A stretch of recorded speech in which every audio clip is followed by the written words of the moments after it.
নমস্কার। এই আগামী শনিবার দিন আমাদের হনুমান জয়ন্তী উৎসব বলা হচ্ছে। জয়ন্তী অর্থাৎ জন্মদিন।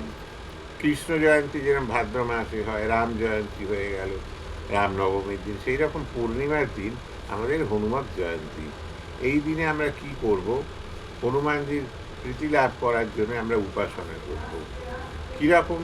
ওনাকে লাড্ডু, কলা, নারকেল এবং একটা রোট বলে জিনিস তৈরি হয়, ঠিক হিন্দুস্তানিরা যেরকম ঠেকুয়া বানায়, মানে আটা চিনি প্রভৃতি একসঙ্গে মিশিয়ে, গুড় টুড় মিশিয়ে ওটাকে ঘিয়ের মধ্যে ভাজা হয়, সেই জিনিস ছোলা ভেজানো থাকে।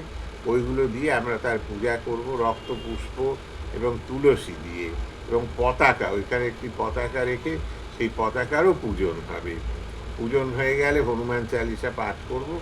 এতে আমাদের অনেক গ্রহরিষ্ট নিবারণ হবে। আপনারা করুন, নিশ্চয়ই ফল পাবেন।